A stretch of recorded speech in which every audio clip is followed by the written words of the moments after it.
కోడికత్తి scene తనకు bail రావటాన్ని మీరు ఏ విధంగా చూస్తున్నారు?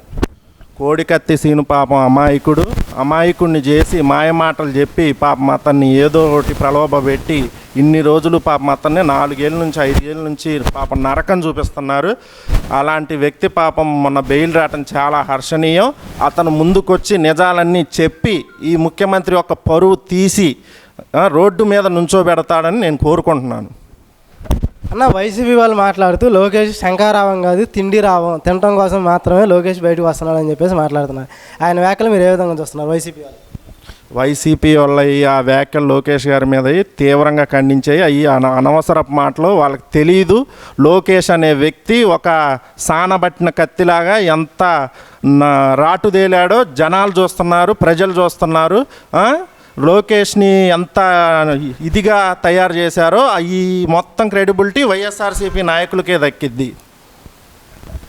వైసీపీ మాట్లాడుతూ పాదయాత్రలో ఏ అయితే కష్టాలు తీసుకున్నా జగన్మోహన్ రెడ్డి గారు 99.9% పూర్తి చేశారు, అతను పూర్తి చేశారని చెప్పేసి వైసీపీ గారు మాట్లాడుతున్నారు, మంత్రులు కానీ ఎమ్మెల్యేలు కానీ. ఇందులో ఎంత వాస్తవం అంటారు?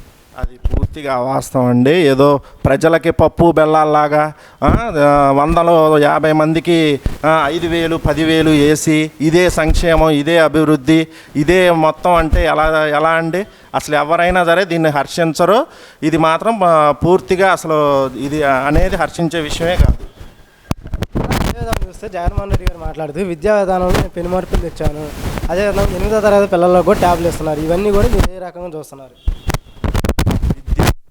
ఫస్ట్ ఈ ఇండియాలోనే మొదటిసారిగా మోసం చేసిన ముఖ్యమంత్రి ఎవరన్నా ఉన్నారంటే కేవలం జగన్మోహన్ రెడ్డి గారే. ఎందుకంటే విద్యార్థులకి మెయిన్లీ జాబ్ అనేది ఎక్స్టెండ్ చేయాలా, ఆ జాబ్ క్యాలెండర్ అనేది ప్రతి సంవత్సరం జనవరి 1న నేను విడుదల చేస్తా అని పలు సందర్భాల్లో పలు బహిరంగ సభల్లో వ్యాఖ్యానించి హామీ ఇచ్చాడు.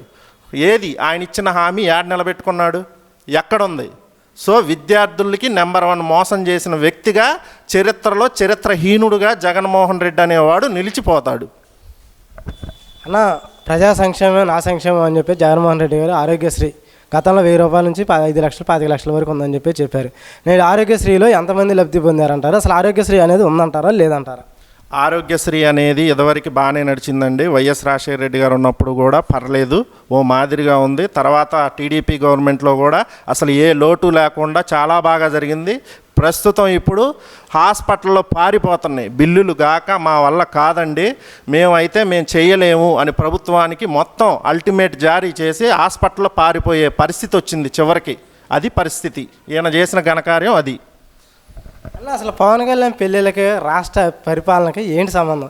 ఎందుకంటే జగన్మోహన్ రెడ్డి గారు చిన్నల సభకి వెళ్ళినా పెద్దల సభకి వెళ్ళినా సరే పవన్ కళ్యాణ్ 3 పెళ్ళిళ్ళు చేసుకున్నాడు, లేదంటే 6 నెలలకు ఒక అమ్మాయిని మారుస్తున్నాడు అని చెప్పేసి ఇవన్నీ కూడా అసలు పరిపాలనకి ఎటువంటి సంబంధం ఉంది? జగన్మోహన్ రెడ్డి గారు పవన్ కళ్యాణ్ అని మన తోటి పార్టీ వేరే అధ్యక్షుడిని మాట్లాడితే 3 పెళ్ళిళ్ళు అంటాడు.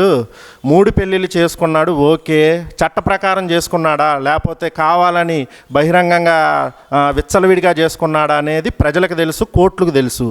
అది అనవసరం. నీకు అభివృద్ధి గురించి చెప్పటం చేతగాక, నువ్వు చేసిన పనులు చెప్పుకోవటం నీకు ఏమీ లేక, నువ్వు ఆయన్ని విమర్శించడానికి ఏ పదం లేక మాట్లాడితే 3 పెళ్ళిళ్ళు అని పవన్ కళ్యాణ్ కానీ ఎగతాళి చేస్తూ ఆయన్ని కించపరుస్తూ చేస్తున్నావు. కాస్కో జగన్మోహన్ రెడ్డి, ఒక్కసారి పవన్ కళ్యాణ్, చంద్రబాబు, లోకేష్ ఒక్క సైగ చేస్తే మాలాంటి యువత మీరు ఎందుకు పనికి రాకుండా పోతారు? కానీ ఎంతసేపటికి మమ్మల్ని మా నాయకులు కంట్రోల్లో ఉండండి అని వ్యవహారం చేస్తాం, మమ్మల్ని కొంచెం తగ్గించి ఉంటున్నారు. కానీ వన్స్ వాళ్ళు ఒక్క సైగ గినక చేస్తే మీరు ఎవ్వరూ మిగలరు, అది గుర్తుపెట్టుకోండి. జగన్మోహన్ రెడ్డి గారు గత ఎన్నికల్లో హామీ ఇచ్చారు ప్రతి ఏటా జాబ్ క్యాలెండర్ రిలీజ్ చేస్తానని చెప్పేసి. జాబ్ క్యాలెండర్ ఎందుకు రిలీజ్ చేయలేదని చెప్పేసి షర్మిలా గారిని నిలదీస్తున్నారు. అదేవిధంగా షర్మిలా గారిని కూడా వైసీపీ సోషల్ మీడియా కానీ వైసీపీ నాయకులు కానీ ఏ విధంగా ట్రోల్ చేస్తున్నారో కూడా మీరు చూస్తూనే ఉన్నారు. ఇవన్నీ కూడా మీరు ఏ విధంగా గమనిస్తున్నారు? ఈ జగన్మోహన్ రెడ్డి గారు వచ్చాక ప్రతి ఒక్క విద్యార్థుల అందరికీ ఒక హామీ ఇచ్చాడు. ప్రతి సంవత్సరం జనవరి 1న జాబ్ క్యాలెండర్ అనేది రిలీజ్ చేస్తా అని ప్రతి ఒక్క విద్యార్థులను గొంతు కోసి ఇష్టం వచ్చినట్లు చేస్తూ ఇప్పుడు వాళ్ళ జీవితాలతో ఆడుకుంటున్నాడు. ప్రతి సంవత్సరం జాబ్ క్యాలెండర్ ఏదయ్యా జగన్మోహన్ రెడ్డి? విద్యార్థులకి నువ్వేం చెప్పి మోసం చేసావయ్యా? ఆ? ఏమనుకుంటున్నావు అసలు నువ్వు? అడిగేవాడు లేక నీకు నచ్చినట్టు నీకు ఇష్టం వచ్చినట్టు చేసుకుంటూ ప్రజల జీవితాలతో ఆడుకుంటున్నావు. నీకు ఇది కరెక్ట్ కాదు. అదేవిధంగా జగన్మోహన్ రెడ్డి గారు వచ్చిన తర్వాత దాడులు ఎక్కువయ్యాయని చెప్పేసి తెలుగుదేశం పార్టీ వారు ఆరోపిస్తున్నారు. అది కేవలం ఆరోపణ మాట అంటారా, వాస్తవం కూడా అంటారా? అది 100% వాస్తవం అండి. ప్రతి ఒక్కళ్ళ మీద మాట్లాడే వాళ్ళు ప్రతి ఒక్కడి గొంతు నొక్కుతున్నాడు. ఎవరికి మాత్రం ఎటువంటి అసలు ఇది లేదు. ఎవరు మాట్లాడినా వాడి మీద కేసు, ఎవడు మాట్లాడినా వాడి మీద రౌడీయిజం, దౌర్జన్యం ఇవి బాగా పెరిగిపోయినాయి. ఈ దౌర్జన్యం రౌడీయిజం పోవాలంటే సైకో అనే నువ్వు పోవాలి ఫస్ట్. ఒక ముఖ్యమంత్రిని పట్టుకొని చంద్రబాబు నాయుడు గారు సైకో సైకో అని పదే అనడం ఎంతవరకు కరెక్ట్ అంటారు? ముఖ్యమంత్రి చేసే పనులు ఆ విధంగా ఉన్నాయి కాబట్టి సైకో అని అనటం చాలా, మా దృష్టిలో అయితే ప్రజల దృష్టిలో చాలా చిన్న పదం. అది ఇంకా మేము హర్షిస్తున్నాం. సైకో అనే దానికన్నా ఇంకేమైనా పెద్ద పదాలు ఉంటే అవి వాడినా కానీ మేము అందరం కానీ హర్షిస్తాం. ఎందుకంటే ఈయన చేసే దుర్మార్గాలు అట్లా ఉన్నాయి. కొడాలని మాట్లాడుతూ బాబు షూరిటీ భవిష్యత్ గ్యారంటీ మీద మాట్లాడుతూ బాబుగా నలుగురు షూరిటీ ఇస్తే కానీ బయటికి రానివాడు, ఆయన ఒక షూరిటీ రాష్ట్రానికి అని చెప్పేసి కొడాలని మాట్లాడుతున్నారు. ఆయన వ్యాఖ్యలు మీరు ఏ విధంగా చూస్తున్నారు? కొడాలి నాని అనేవాడు ఒక పిచ్చి కుక్క, ఒక గజ్జి కుక్క.